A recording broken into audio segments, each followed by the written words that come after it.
Families left damaged by a series of health scandals can finally claim victory today after a review found that the government should apologise to the victims for avoidable harm. It also recommended that the government and the manufacturers of 3 medical treatments pay compensation to victims. One of those treatments is valproate, an anti-epilepsy medicine which has been linked to physical malformations and autism in children whose mothers took it while pregnant. We're joined now by Emma Friedmann, who took valproate for her epilepsy during her pregnancy, and whose son Andrew has severe autism. Emma, very good to see you this morning. Thank you so much for being with us. I wonder if you might just tell us a little bit about your story. I'm told your son Andrew is now 21, so we're talking far in excess of 2 decades ago that you yourself took this drug. Yes, I've had epilepsy since... Sorry, good morning, everybody. And we're delighted with the news. I took epilepsy medication since I was a child, and in 1998, my son's father and I decided we wanted to have a family. So I went to see my neurologist and asked if it was safe to be taking this drug here, sodium valproate ethylene, and he said, yes, that's fine. Reassured me, said there was minimal risk of physical malformations that could be picked up in a pregnancy screening or rectified by surgery once my baby had been born. Obviously now we know that wasn't the case, and there was a lot more evidence available at the time, and I and thousands of other women were not informed of that risk. Evidence that was ignored by the manufacturers at the time and for a number of years since. And tell us then just a little bit about how this has affected your son. Sorry now, I must just raise an issue. I think Cumberlege outlines in her report that the manufacturers did the minimal required. All right, now there is undoubted concern about the missing data and who withheld what data, and why that data and safety information did not get out to patients. But you cannot just point the finger at the regulator. You cannot just point the finger at the manufacturer. This is a whole.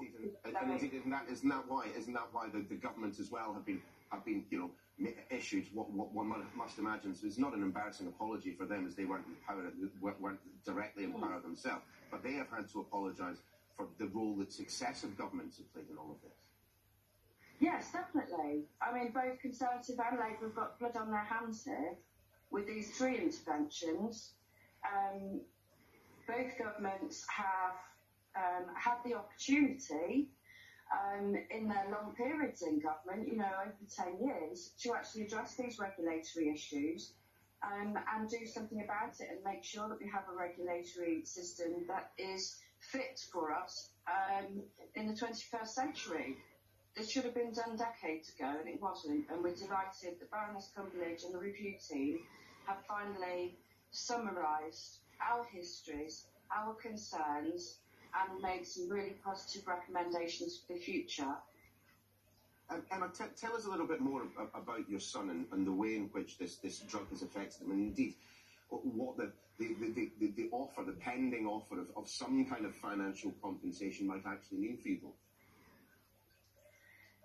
Andy, he's 21. He's a very happy young man.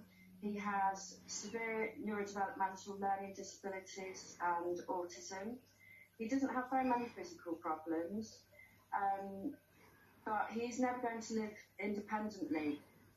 And that is a major issue that worries me, because I cannot go out to work. I have to be here get him ready in the morning. I send him off to college. When they are at college, he's there 3 days a week. I have to be here. I can't leave him on his own. It's fine if I nip up to the shop to get a pint of milk, but I can't go out to work. I'd like to do that. I'd like to secure myself and my son a financial future. I can't do that. So being able to, have some kind of finance would be most appreciated. I'm using benefits. I want to be looking after myself. Just a final word. Do you think that a situation that the likes of which you have gone through with Valproate, that others have gone through with the mesh, and of course with Primados, do you think a situation like that could ever arise again? Or has the regulatory framework improved enough to guard against it?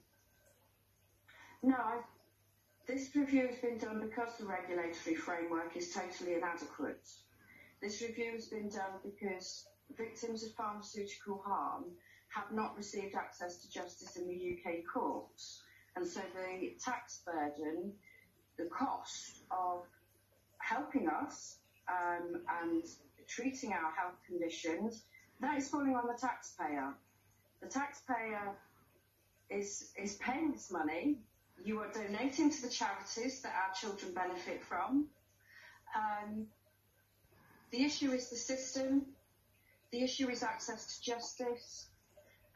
There are countless other medications, other devices that need to be assessed, because we deserve to have access to justice, and we need an adequate Consumer Protection Act in the UK, especially as we leave the EU.